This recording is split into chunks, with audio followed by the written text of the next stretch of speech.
Opisyal nang sinimulan ang first regular session ng Kamara kahapon bago ang State of the Nation address ni Pangulong Ferdinand R. Marcos Jr.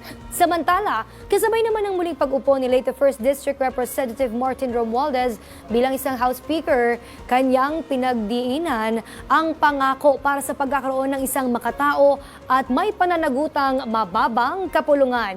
Ang buong detalye ihahatid sa atin ni Kate Renya. Sa pagbubukas ng unang regular na sesyon ng 20th Congress nito lamang nagdaang Lunes, July 28, muling nahalal si Leyte 1st District Representative Martin Romualdez bilang Speaker ng House of Representatives. Walang nakatunggali si House Speaker Romualdez at nakakuha ng 269 votes mula sa mga kapwa niya mambabatas. Ipinakita lang ng nangyaring botohan kahapon ang malawak na suportang nakuha ni Speaker Romualdez para sa kanyang ikalawang termino mula sa supermajority coalition ng Kamara. Pinangunahan ni Quezon 2nd District Representative David J.J. Suarez ang nominasyon.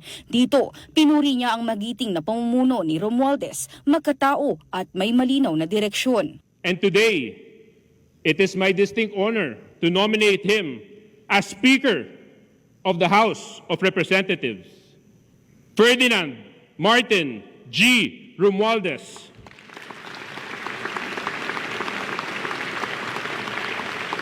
Is not only a public servant of experience and stature,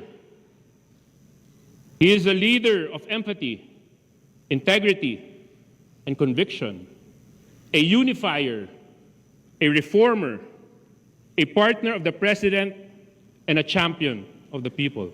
Agad naman itong sinuportahan ng mga lider mula sa iba't ibang malalaking partido, kabilang ang presidential son at Ilocos Norte 1st District Representative Sandro Marcos. Samantala, matapos maideklara bilang speaker sa kanyang talumpati, iginiit ni Romualdez na tinatanggap niya ang hamon ng panibagong mandato ng may kababaang loob at matibay na diwa ng pananagutan.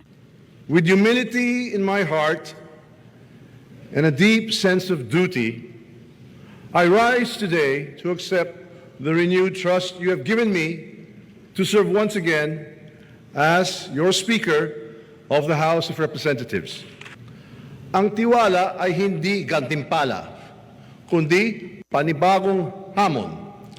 At bawat hamon ay pagkakataon para mas maglingkod ng mas tapat, mas totoo, mas buo. Mananatili anyang malaya at makatao ang Kamara at hindi ito matitinag ng anumang pamumulitika at panlabas na impluwensya.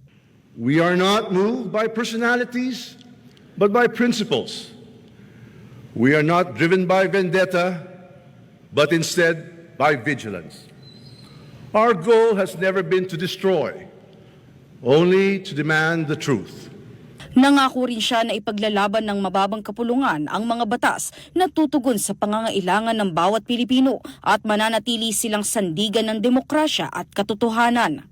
Our work as legislators is both constitutional and moral.